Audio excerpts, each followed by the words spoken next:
بے بسم اللہ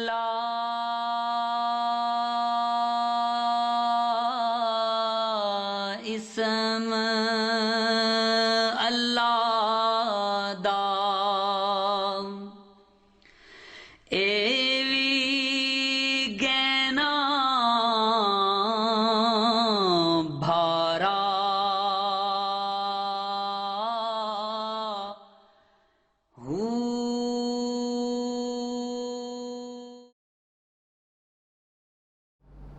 بسم اللہ الرحمن الرحیم۔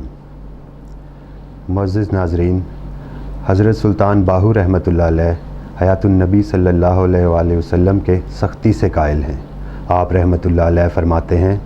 پس جو شخص حیات النبی صلی اللہ علیہ وآلہ وسلم کا منکر ہے، وہ کس طرح حضور علیہ الصلوۃ والسلام کا امتی ہو سکتا ہے؟ وہ جو بھی ہے جھوٹا ہے، وہ بے دین و منافق ہے، اور حضور علیہ الصلوۃ والسلام کا فرمان ہے، جھوٹا آدمی میرا امتی نہیں۔ آپ رحمۃ اللہ علیہ فرماتے ہیں، جسے حیات النبی صلی اللہ علیہ وآلہ وسلم کا اعتبار نہیں، وہ ہر دو جہان میں ذلیل و خوار ہے۔ حضور علیہ الصلوۃ والسلام کو وہ شخص مردہ سمجھتا ہے جس کا دل مردہ ہو اور اس کا سرمایہ ایمان و یقین شیطان نے لوٹ لیا ہو۔ ناظرین، عقل بیدار میں آپ رحمۃ اللہ علیہ فرماتے ہیں، جو شخص اخلاص اور یقین کے ساتھ آپ صلی اللہ علیہ وآلہ وسلم کی بارگاہ میں فریاد کرے تو حضور علیہ الصلوۃ والسلام ماں لشکر صحابہ امام حسن و امام حسین تشریف لا کر ظاہری آنکھوں سے زیارت کراتے اور مدد فرماتے ہیں۔ حضرت سخی سلطان باہو رحمۃ اللہ علیہ فرماتے ہیں، سن، اگر کوئی حضور صلی اللہ علیہ وآلہ وسلم کو مردہ سمجھتا ہے اور حیات النبی صلی اللہ علیہ وآلہ وسلم کا انکار کرتا ہے تو اس کا ایمان سلب ہو جاتا ہے۔ محترم ناظرین، علامہ محمد اقبال رحمۃ اللہ علیہ حیات النبی صلی اللہ علیہ وآلہ وسلم کے بارے میں فرماتے ہیں، میرا عقیدہ ہے کہ نبی اکرم صلی اللہ علیہ وآلہ وسلم زندہ ہیں، اور اس زمانے کے لوگ بھی ان کی صحبت سے اسی طرح مستفیض ہو سکتے ہیں کہ جس طرح صحابہ کرام ہوا کرتے تھے، لیکن اس زمانے میں تو اس قسم کے عقائد کا اظہار بھی اکثر دماغوں پر ناگوار ہوگا، اس واسطے خاموش رہتا ہوں۔ سلطان العارفین حضرت سخی سلطان باہو رحمۃ اللہ علیہ فرماتے ہیں کہ باطن میں دیدار الہی اور حضوری مجلس محمدی صلی اللہ علیہ وآلہ وسلم دو ایسے انتہائی مقام ہیں کہ ان سے بلند مقام باطن میں اور کوئی نہیں ہے، اور مجلس محمدی صلی اللہ علیہ وسلم آج بھی اسی طرح موجود ہے جس طرح صحابہ کرام کے دور میں تھی۔ سامعین، حضرت سخی سلطان باہو رحمۃ اللہ علیہ کی شاید ہی کوئی تصنیف ایسی ہو جس میں مجلس محمدی کا ذکر نہ کیا گیا ہو۔ راہ حق میں یہ ایک ایسا مقام ہے جس میں طالب مولا باطن میں مجلس محمدی صلی اللہ علیہ وسلم کی دائمی حضوری سے مشرف ہو جاتا ہے، اور حضور اکرم صلی اللہ علیہ وسلم اس کی تربیت فرماتے ہیں اور باطن میں اسے معرفت الہیہ کے مراتب طے کراتے ہیں۔ حضرت سخی سلطان باہو رحمۃ اللہ علیہ فرماتے ہیں، مجلس محمدی صلی اللہ علیہ وآلہ وسلم کی حضوری اسم اللہ ذات اور اسم محمد صلی اللہ علیہ وسلم کے تصور سے حاصل ہوتی ہے۔ اس عبارت کی شرح اس طرح ہے کہ صحابہ کرام کے لیے اسم اللہ ذات حضور اکرم صلی اللہ علیہ وآلہ وسلم کا ظاہری چہرہ مبارک تھا، اور اسم محمد صلی اللہ علیہ وسلم آپ صلی اللہ علیہ وسلم کی ذات مبارک تھی۔ اب حضور اکرم صلی اللہ علیہ وسلم کی بارگاہ تک رسائی کا طریقہ صرف اسم اللہ ذات اور اسم محمد کا تصور ہے، بشرطے کہ یہ وہاں سے حاصل ہوا ہو جہاں سے اسے عطا کرنے کی حضور صلی اللہ علیہ وآلہ وسلم کی طرف سے باطنی طور پر اجازت ہو، اور یہ بات طالب کو اسم اللہ ذات کے تصور کے پہلے دن ہی معلوم ہو جاتی ہے کہ اس نے جہاں سے اسم اللہ ذات یا اسم محمد صلی اللہ علیہ وآلہ وسلم حاصل کیا ہے وہ مرشد کامل ہی کی بارگاہ ہے۔